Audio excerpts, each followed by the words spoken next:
Esse com certeza é o erro mais comum na vida de todos os empreendedores, inclusive os iniciantes.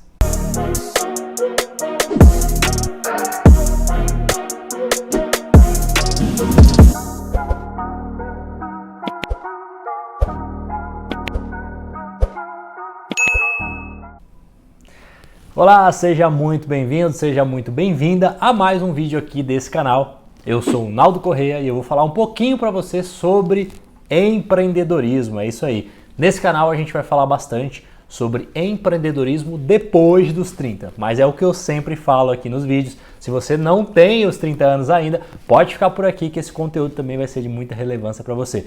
E se você é novo por aqui ou é nova por aqui, dá aquela força pra gente, clica aqui em curtir esse vídeo e também já se inscreve para você sempre estar recebendo as nossas atualizações e também os próximos vídeos que eu vou falar aqui sobre empreendedorismo. E vamos agora falar um pouquinho sobre esse maior erro. Inclusive, esse erro ele também acontece até com grandes empreendedores e grandes empresários, viu? Esses dias eu estava dando uma consultoria para 5 empresas do norte do país. E eu fiz essa pergunta sobre essa questão que eu vou te ensinar aqui agora nesse vídeo, e a maioria deles, na verdade todos eles, os 5, não conseguiram me responder essa pergunta quando eu fiz logo de cara. E olha que são empresários que já faturam acima, inclusive, de 100 mil reais por mês. Olha que doideira. E a partir do momento que eles descobriram que era importante isso que eu vou te falar aqui agora, eles consideraram que isso possivelmente iriam aumentar e muito as suas vendas. Agora vamos lá, vamos falar um pouquinho sobre esse tão grave erro que a maioria dos empreendedores cometem. Olha só, esse erro é o seguinte: pode parecer até básico, pode parecer até simples, mas o erro é a seguinte questão: não conhecer o seu público. Isso basicamente é uma lição de casa para gente que já está no mundo do empreendedorismo, principalmente no meu caso, que trabalham com produtos digitais também, além dos eventos presenciais. Isso já é uma lição de casa. Todo projeto que eu vou começar, o primeiro passo é conhecer o público.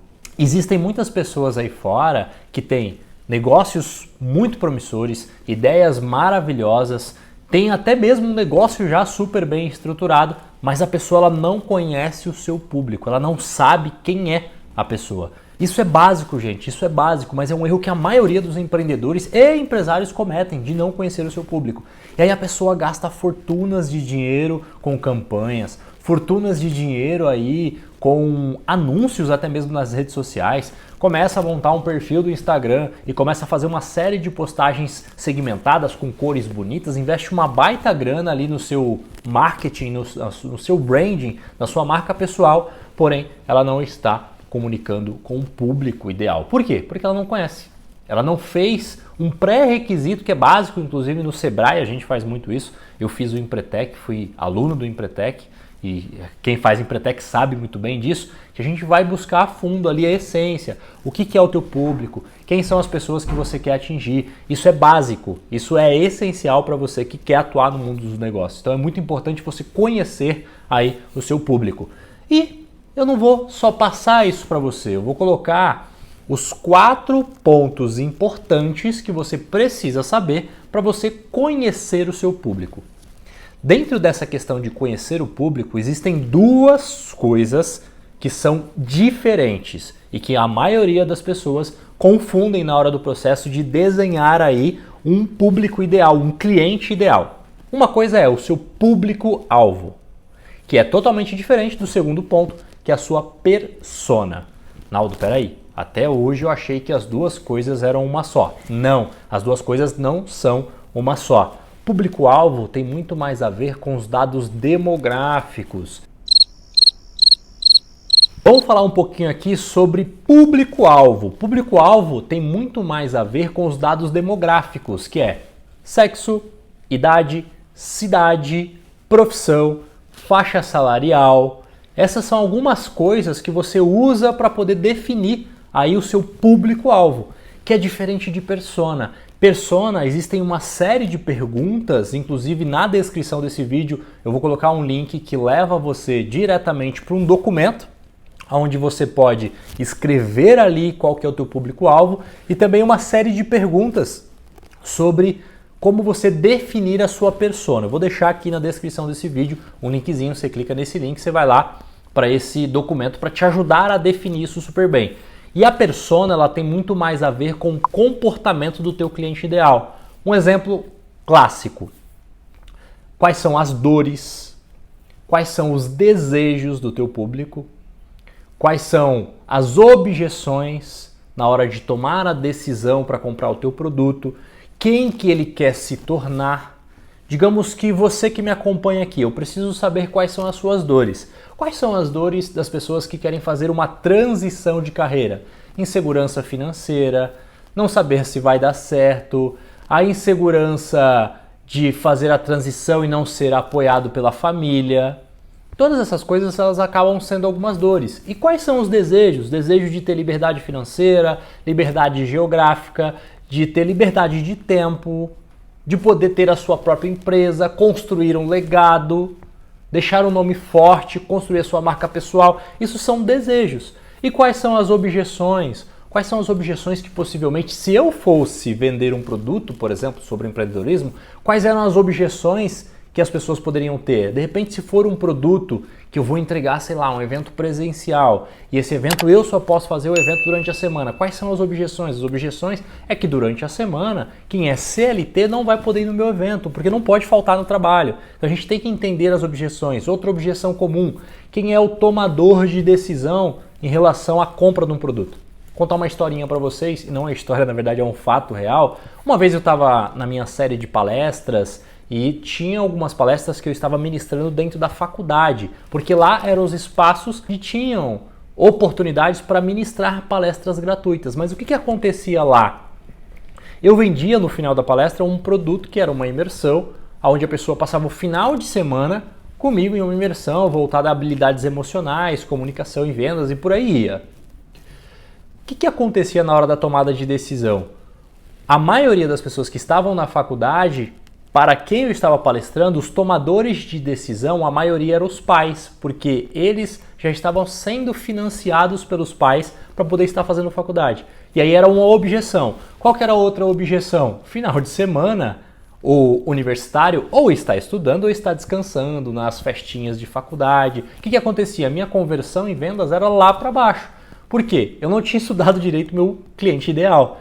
E aí eu entendi que, poxa, são pessoas que podem, final de semana, estarem comprometidas em cuidar das habilidades emocionais dela. O que eu comecei a fazer? Comecei a ministrar palestras em outros lugares, inclusive palestras durante a semana.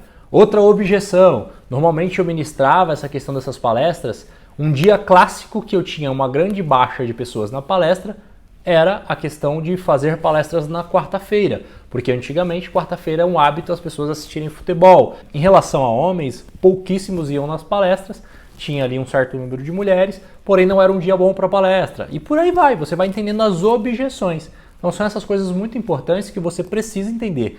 E é um erro comum os empresários e empreendedores não entenderem disso. Recapitulando aqui o nosso negócio, a gente precisa... Esse erro comum ele se divide em dois. É não conhecer o público-alvo e não conhecer a persona. Público-alvo tem muito mais a ver com os dados demográficos e persona tem muito mais a ver com o comportamento do teu cliente. E aqui vai uma sacada muito importante para você fixar na tua cabeça o teu cliente ideal.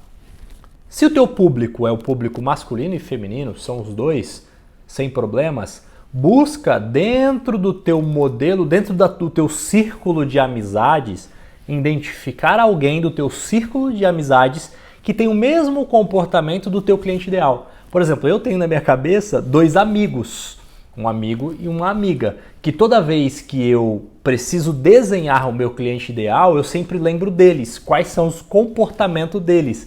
E aí a dica é, dê nome para o teu cliente ideal, coloca um nome, materializa ele, para que fique mais fácil que toda vez que você fizer uma campanha em relação ao teu conteúdo, seja nas mídias digitais, ou se você for se apresentar para alguém, ou buscar a oportunidade de ir em algum lugar onde você possa ofertar o teu produto ou serviço, pensa, será que o meu cliente ideal, aí você pensa nos seus dois amigos, lá nos seus dois amigos ou dois conhecidos, será que eles frequentariam esse lugar? Opa, eu acho que eles frequentariam esse lugar. Então, provavelmente esse lugar ele vai ter oportunidades para você vender o seu produto ou serviço. Se você ficou até aqui, espero que esse vídeo tenha valido muito a pena para que você se desenvolva em relação ao empreendedorismo. E se você não conhecia esse conteúdo e faz sentido você recomendar para alguém que também queira saber um pouco mais sobre o mundo do empreendedorismo, principalmente se ela quer empreender e ela tem acima dos 30 anos, clica aí e compartilha esse vídeo, manda esse vídeo no grupo dos amigos, manda esse vídeo lá diretamente para essa pessoa que você lembrou e lembre-se sempre de se inscrever aqui no canal, deixar o seu like para que o YouTube entenda que isso é um conteúdo relevante e a gente possa entregar para mais pessoas, para que a gente diminua a estatística do Sebrae, que é dos empreendedores e dos empresários que quebram os seus negócios nos primeiros 2 anos. Essa é a nossa meta e eu quero você comigo nessa. Nos vemos no próximo vídeo.